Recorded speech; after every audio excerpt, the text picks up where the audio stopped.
Olá pessoal do sétimo ano, tudo bem com vocês? Boa tarde a todos mais uma vez e bem-vindos ao segundo momento da aula de hoje. E vamos iniciar a correção das atividades do livro que eu havia deixado no final da aula de hoje para vocês. Lembrando que qualquer dúvida sobre esse assunto, falem comigo lá no Instagram.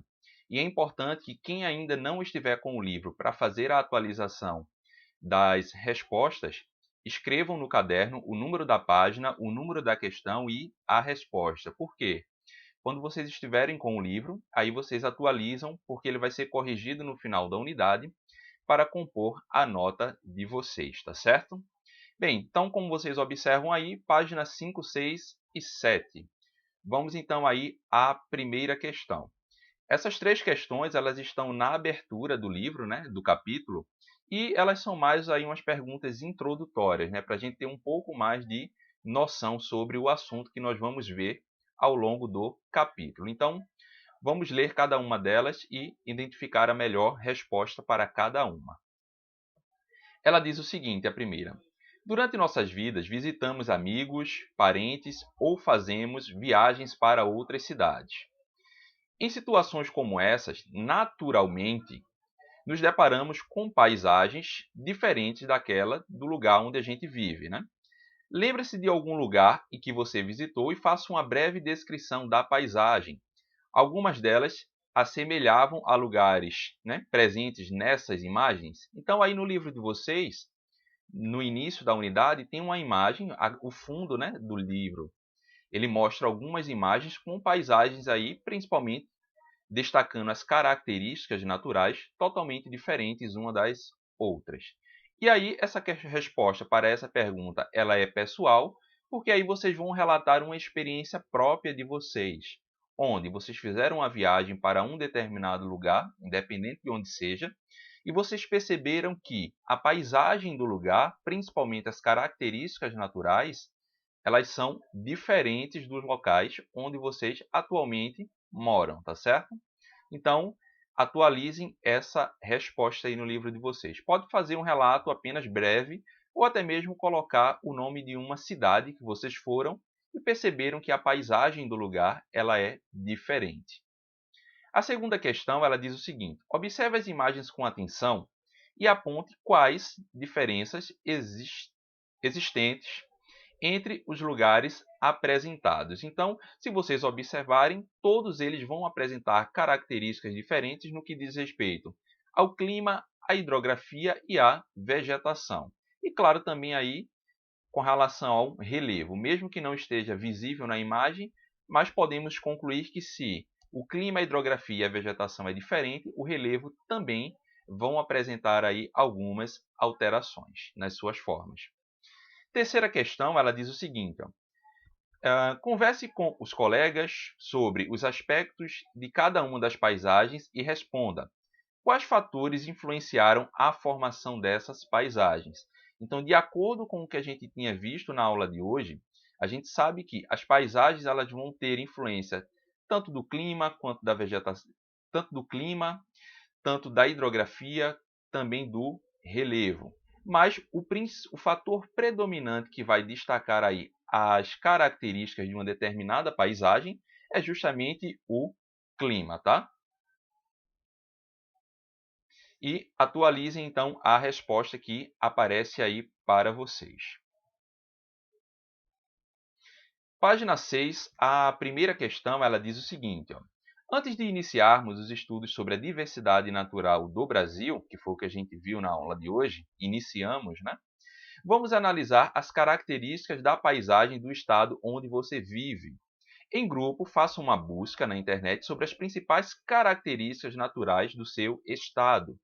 Cite o nome do maior rio, as formas de relevo, os tipos de vegetação e do clima. Depois, registre os resultados da pesquisa em seu caderno. Essa pergunta, ela merece uma resposta pessoal, porque cada um pode fazer uma pesquisa de acordo com um ponto mais diferente do local onde vive, mas acredito que todos moram, né? Dentro da região metropolitana do Recife, então as características que a gente observa, elas são bastante semelhantes, tá? Independente do município onde você esteja. E aí, a pergunta, ela está pedindo para que vocês façam essa pesquisa considerando o estado onde a gente mora, o estado de Pernambuco. Mas aí eu vou pedir que vocês façam essa pesquisa considerando uma escala menor. Considerem aí a cidade de Recife, para quem morar em Recife, ou para quem morar em Olinda. Então, em linhas gerais, a gente pode destacar aí dois importantes rios, né, presentes aí nesses dois municípios, como o Rio Capibaribe e o Rio Beberibe, tá? São importantes rios tanto de Olinda quanto de Recife. E aí, com relação ao relevo, a gente observa que principalmente a área do Recife é uma grande planície, né, conhecida como uma planície flúvio-marinha, porque tanto tem influência em sua formação do oceano quanto dos rios presentes em toda a sua extensão. Tá? A vegetação aí predominante, como estamos próximo do litoral, a vegetação original e característica dessa faixa seria aí vegetação da Mata Atlântica, tá? Que tem aí árvores de grande porte e uma grande biodiversidade, tanto animal quanto vegetal.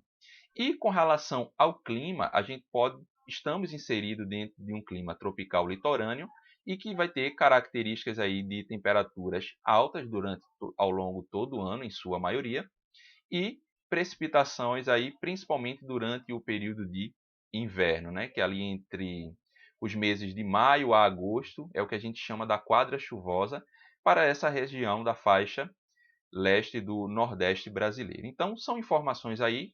Se vocês quiserem, podem anotar essas informações que eu passei como resposta, mas também podem pesquisar aí na internet para responder, tá certo? Segunda questão, ela fala o seguinte, ó. Já estudamos os agentes externos responsáveis por modelar a superfície terrestre, dando origem a diferentes paisagens. Você consegue recordar quais são eles? Então, estudamos isso no ano passado, no sexto ano, os agentes internos e externos de formação do relevo, e sabemos que os agentes externos eles são responsáveis por modelar o relevo e produzir as formas que nós conhecemos. Então, dentro desses agentes externos, nós vamos ter justamente aí a ação do vento, a ação da água, ou até mesmo, independente do seu estado em que ela se encontre, né? A temperatura também vai influenciar e os seres vivos em geral. Então, todos esses são agentes aí responsáveis por modelar o relevo e dar as formas que a gente observa nas mais diferentes paisagens. Terceira questão, ela fala o seguinte, já apareceu aí a resposta para vocês, tá? Mas vamos ler a questão. A partir da observação do mapa dos principais climas brasileiros que tem aí no livro de vocês, explique sua relação com a diversidade paisagística do país. Então, eu tinha falado com vocês na aula de hoje justamente que a vegetação ela vai ser um espelho do clima. Então, de acordo com as características climáticas de um ambiente, principalmente temperatura e umidade, a vegetação ela vai ter um porte, ela vai ter uma forma totalmente diferente. Tá? Então, dentro do que foi perguntado aí nessa questão, a relação justamente entre o clima e essa diversidade é que dentro do território brasileiro a gente tem uma diversidade climática que vai, é claro, influenciar diferentes paisagens, diferentes tipos de cobertura vegetal. Na página 7, a quarta questão, ela diz o seguinte, ó, volte às imagens da capa, né?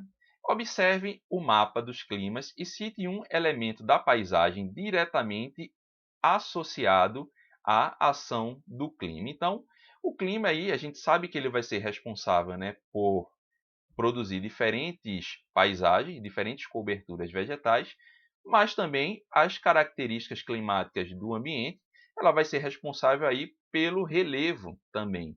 Justamente porque eu não tinha dito anteriormente que os agentes externos do relevo, por exemplo, são o vento, a água, a temperatura. Então, de acordo com as características de um determinado tipo climático, isso também vai influenciar não só a vegetação, como estamos vendo na aula de hoje, mas também as formas do relevo.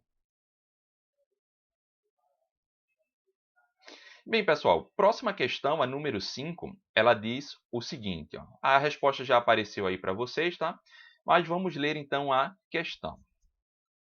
A imagem mostra uma variação nas paisagens.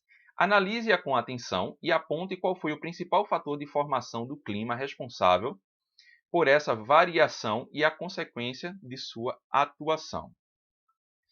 Isso é assunto do ano passado que a gente viu, fatores e elementos do clima, tá? Então aí nós temos um determinado, fator do clima agindo sobre o tipo de cobertura vegetal que nós encontramos, e esse fator do clima é justamente a altitude. Observem que, de acordo com o esquema, à medida que a altitude ela vai se elevando, a gente observa uma diminuição no tipo de vegetação e nas suas características. Então, regiões mais frias tendem a apresentar um tipo de vegetação muito mais rasteira e de pequeno porte, tá certo?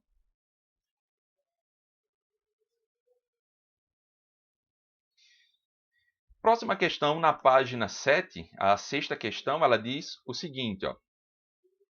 Você já estudou o tema biomas, falamos disso também na aula de hoje. Esse conceito pode ser confundido com domínio morfoclimático, que foi o que a gente viu exatamente na aula de hoje. Tá? Eu expliquei para vocês a diferença entre um e outro. Então, é importante que vocês fiquem atentos a essa diferença entre biomas e domínios morfoclimáticos, porque na próxima aula eu vou fazer a caracterização de cada um desses domínios. Então, é importante que a gente entenda que são coisas diferentes. Bem, contudo, trata-se de divisões que utilizam diferentes critérios para a classificação das paisagens. Leia o quadro, lembre-se, ao lado, com base no que discutimos até o momento sobre domínios morfoclimáticos, explique as diferenças entre esse conceito e o de bioma. Então, tem um pequeno quadro aí com a definição do que vem a ser o bioma e do outro lado ali já a resposta, que explica aí a diferença entre biomas e domínios morfoclimáticos. Então, os domínios morfoclimáticos que a gente viu na aula de hoje, eles vão ser caracterizados seguindo critérios aí, considerando o relevo, a vegetação e o clima e até mesmo a hidrografia. Já com relação aos biomas, eles só vão utilizar o critério da cobertura vegetal, tá? Que acaba se desenvolvendo numa determinada área em função, é claro, das características climáticas daquele ambiente. Então, a principal diferença entre os dois é exatamente essa. O bioma só vai considerar o tipo de cobertura vegetal presente para ser classificado, tá? Já os domínios morfoclimáticos, eles são mais abrangentes e aí consideram o relevo, o clima e a vegetação, ok?